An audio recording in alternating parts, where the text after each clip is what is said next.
the Diddy incident at UCLA. From what I understand, there are very specific rules about liquor companies and who owns shares, controlling, significant shares in liquor companies. And one of those rules is that you cannot have a felony. So, because I guess they just don't want a bunch of criminals running liquor companies. So if Diddy is actually convicted of this whole kettlebell incident at UCLA, he would be forced to sell all the shares in, Ciroc and his other liquor brands. He would just have to basically sell them at that point at whatever the market value is. Are you at all surprised that Diddy's still putting hands on people at this point in his life? Nah. And, I gave him a donkey of the day. The reason I gave him a donkey of the day was for using the motherfucking kettlebell. You can kill somebody with a kettlebell. Like, I call Diddy a terrorist. Like, I call him Ciroc Hussein. Because that kettlebell is a weapon of mass destruction. You hit somebody with a motherfucking kettlebell in the head, you could kill him.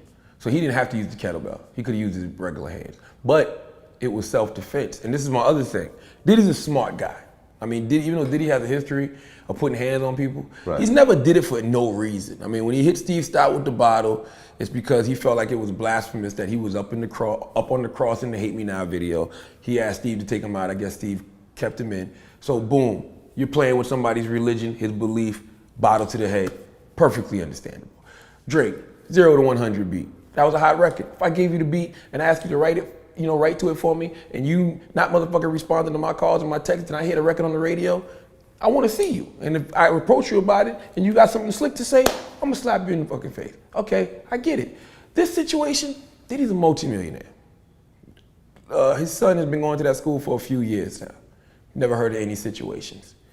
Clearly something happened where Diddy felt his manhood was being disrespected, or he was in some sort of danger, that he had to defend himself. Like, Diddy's a smart guy. Like, he's not an emotional decision maker. He knows what's on the line whenever he gets into any situation. So for him to go to his son's school and something like that to happen lets me know that it had to be a real situation. Something really set him off to cause him to react like that. So it don't surprise me at all, because a man is still gonna be a man at the end of the day. And you gotta protect yourself and you gotta protect your family.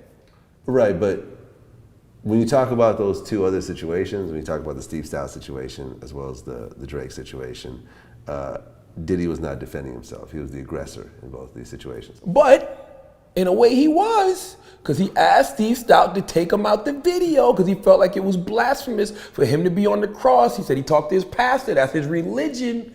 You're disrespecting my religion. Right, come on, we live in a world where motherfuckers go to war over religion. But this is after you go and film yourself on the cross and you agree and do it, and everyone, the crew is there, they film it, they edit it. Nobody's allowed to change their mind.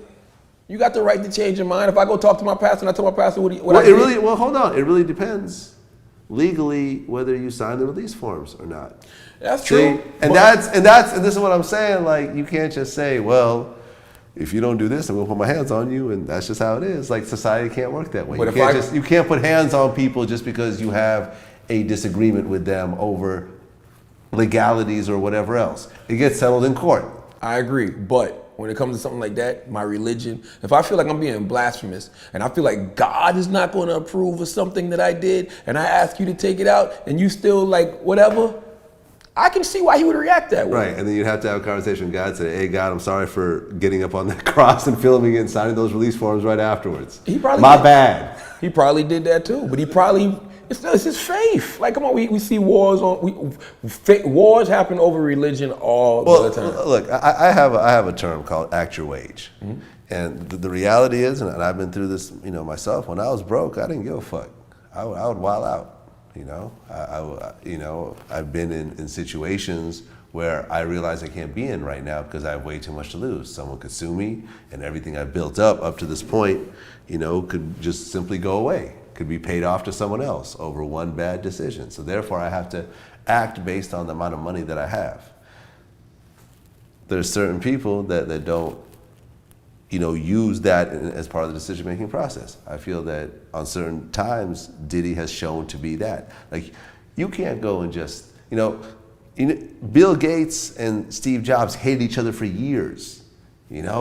Steve felt that Bill stole his whole concept and his whole company and made billions and has no style and so forth. You've never heard of a situation of Steve Jobs physically assaulting Bill Gates. Never. I don't even think they had security. They were at shows together. They were around each other. They knew where each other lived. They would go to each other's houses. Well, you never hear that. You never hear it in any other industry but hip hop. Hip hop is the only place that it has to be handled with hands and feet. I'm not trying to use this word anymore, but hey, man, hip hop's full of niggers, okay? And niggas, that's just how we react sometimes. I'm with you. I'm with acting your wage, but I got to know all the details of the situation that made Diddy get to that level where he said, I'm gonna grab this motherfucking kettlebell. Like, because if it's got something to do with your family, I get it. Well, I mean, for example, one of the things I heard was that the coach was riding, his son about having, floor seats at a certain NBA game. And it's like, okay, so what? So what? So what? And see, that's fucked up too because, all right, number one, you shouldn't be treating Justin any different. Okay. Because it's Diddy's son. He shouldn't be getting no special privileges or anything like that. You treat him like you treat any other football player.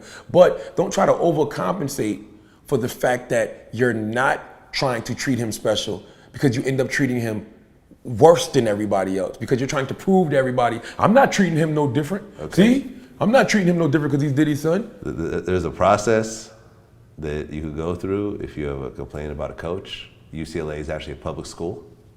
And coaches have bosses, and he wasn't even the main coach, he was an assistant coach. And he's the same coach who tripped up a player when he used to coach for the Jets. When he used to coach for the Jets, he literally came on the sidelines and tripped up a player that was running to score a touchdown. Okay. So I don't know this guy's background. All I'm saying is that he has a boss, and his boss has a boss, and that boss has a boss as well.